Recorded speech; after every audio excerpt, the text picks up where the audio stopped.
Se acercan las clases y hay una herramienta fundamental para los docentes que es la voz.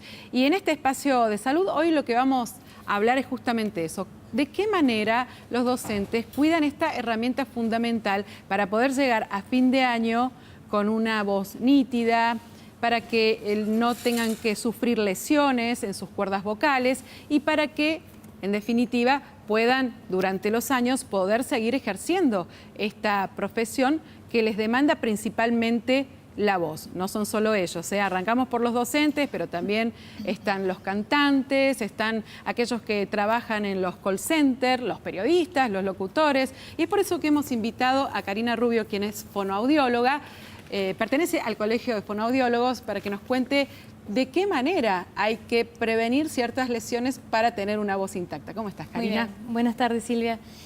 Lo más importante en este sentido es tratar de que el docente se ocupe de su voz antes de que aparezcan los problemas, ¿sí? Nosotros siempre tratamos de hacer lo que se llama prevención primaria, que es tratar de educar a estos docentes, pero tenemos en la diaria los docentes que ya vienen a nuestro consultorio con la lesión instalada o con los problemas ya instalados. Claro, porque en el caso de los docentes, a diferencia de otras profesiones donde se utiliza la voz, en el caso de los docentes tienen que trabajar con muchos chicos que a veces necesitan elevar un poco más la voz. Bueno, cuando pasa esto, allí comienzan a lesionarse las cuerdas vocales, ¿verdad? Exacto, ahí empieza el problema. Nosotros tenemos dentro de todas las personas, como vos nombraste, los que usan su voz de forma profesional, hay algunos que tienen educación durante su formación y otros que no, en este caso los docentes. ¿Y qué es lo primero que les pasa? Las aulas son numerosas, claro. Son aulas que no están preparadas acústicamente para que el sonido se proyecte, como puede ser en una sala de estudio, en un teatro.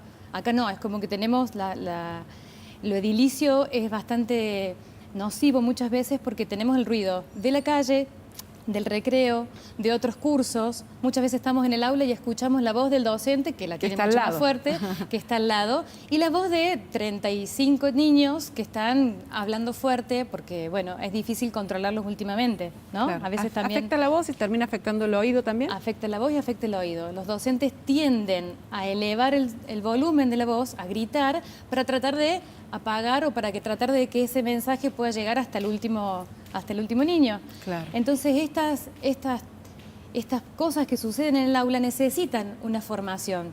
Necesito saber de que mi voz no va a poder superar 35 voces, que generalmente son a una intensidad y a una frecuencia o a un tono mucho más alto que el mío. Entonces, nosotros tratamos de hablar de lo que se llama la comunicación efectiva. Esto de poder acercarnos al alumno, saliendo del frente del aula, como podemos ver en las imágenes muchas veces, que el docente se ubica al lado del pizarrón y a veces tenemos que hacer otro tipo de contactos que no solamente es desde el vocal, ¿no? Esto de poder acercarnos, movernos dentro del aula, ir hasta el final del aula y volver, cambiar el espacio, porque eso a los chicos también les llama la atención, de que este docente se mueva, hable o mire con gestos que me ayuden a que no siempre sea la voz la que pide el silencio, sino con un gesto, con una palabra, con levantar la mano o con directamente un movimiento de acercarme y tocar el banco, claro, por ejemplo.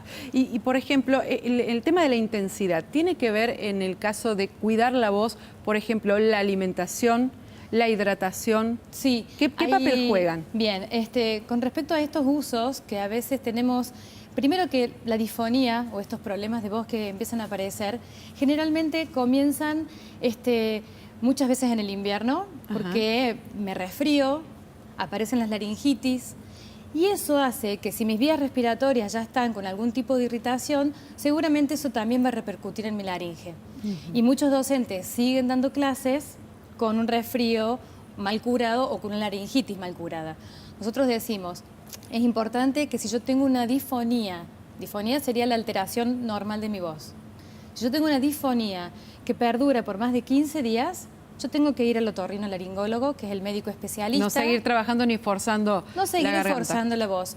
Y también tengo que ir al fonoaudiólogo, ¿sí? Es como que tengo que tratar de pensar que este es mi instrumento de trabajo, que si no lo tengo, no voy a poder dar las clases. Seguro. Entonces, primero prevenir en cuanto a los primeros signos. Hay signos que el docente sabe que la voz ya empieza a no funcionar bien. Por ejemplo, la sequedad en la boca, muchas veces tenemos fatiga al hablar. Es como que el docente llega al final de la jornada sin querer hablar.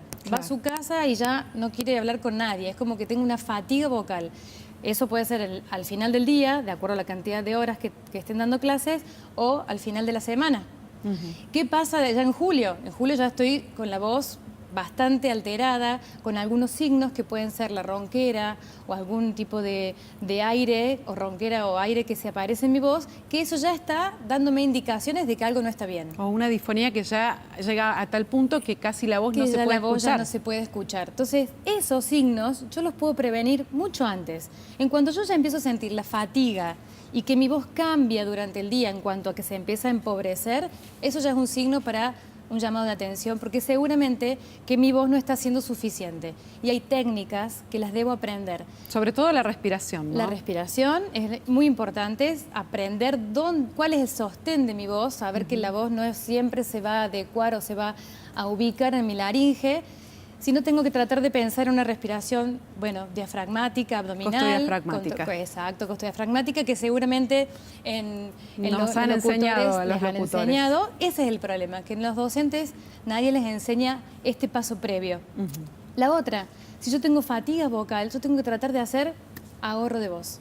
Nosotros le decimos al docente, no hables tanto. Habla menos. El problema es que vuelve a la casa y dice, no hablo más. No hablo más. Y en la casa dice, pero queríamos saber cómo te fue. Claro, y en realidad el no hablar más tiene que ser no hablar más dentro del aula. Claro. Yo tengo que, ahora hay muchos elementos y muchas formas de enseñar, donde no siempre tiene que estar el docente hablando frente al curso, sino puedo dar actividades, lecturas. Y la otra cosa que sucede es en la sala de maestros, ¿no? En la sala de maestros es un lugar donde se juntan todos los docentes que les gusta hablar mucho y se ponen a conversar, donde justamente ahí es el momento donde yo debería hacer reposo de voz. Nos pasa lo mismo a los periodistas en la sala de redacción. Algunos consejos, Karina, para tener en cuenta, allí los estamos viendo ya en pantalla, y tienen que ver con estos consejos para un mejor cuidado de la voz. Bien. Educar y entrenar la voz, eso para lo que estuvimos hablando el trabajo recién. en el aula, promover Exacto. la comunicación efectiva entre docentes y alumnos. Exacto. Con respecto a esto que me habías preguntado, que era la alimentación, esto de evitar los irritantes internos y externos. Bueno, y externos. Los internos serían, bueno, hay muchas personas que son alérgicas y eso ya está irritando nuestras cuerdas vocales, lo cual también es un riesgo al momento de dar la clase. Y el otro irritante que está muy de moda por el estilo de vida que estamos teniendo, es el reflujo gastroesofágico, que bueno, tiene que ver con algunas alteraciones más bien gástricas, pero como es un órgano tan vecino a la laringe, eso puede provocar irritaciones que a veces lastiman, queman los pliegues vocales, y si de encima estoy 4 horas hablando con una laringe irritada, bueno, es muy probable que la lastime. ¿Cuáles son las medidas? Si nosotros hablamos de medidas para evitar el reflujo, primero hay que quedarse tranquilo que no todo el mundo tiene reflujo. Seguro. Hay alimentos que favorecen a la aparición de este reflujo, pero es una lista, por ejemplo, muy larga. Los principales. Los principales pueden llegar a ser el café, el mate, que a muchos les gusta tomar el mate, y algunos otros alimentos muy ácidos como el tomate, la cebolla. Entonces yo puedo hacer una lista larga, esto estaba hablando de alimentos que perjudican y que favorecen el reflujo, pero muchas veces tenemos que pensar más bien en cómo estoy comiendo. Comer 6 comidas diarias sería lo ideal. Comer lento, a veces uno come muy rápido y capaz que comí un puré de papas, pero lo comí tan rápido que en realidad eso me está haciendo mal, el comerlo rápido y no el alimento en sí. Entonces tratar de poder tener algunos hábitos alimenticios un poco más saludables. Todo esto va afectando entonces también a lo que es al uso de la intensidad de la voz. Exacto. Karina es la fonoaudióloga de Carlitos Lamona Jiménez. Soy la fonoaudióloga de y Carlos. Pudo salir de una situación muy traumática, Carlitos, ¿no? Pudo salir. La verdad que tuvo un tiempo difícil, de muchos meses sin poder cantar. Pero bueno, ahora... ¿Te hizo caso con estos consejos? Me hizo caso con los consejos y lo que hace muy bien es tomar agua. Toma mucha agua. El agua es fundamental. Otro de los puntos muy importantes, la hidratación. Agua de los y buena vocales. Respiración, entonces. Agua, buena respiración y ahorro de voz. Y ahorro de voz, hablemos menos. Muy bien. Karina Rubio, muchísimas gracias por estar con nosotros. Gracias a ustedes, Silvia.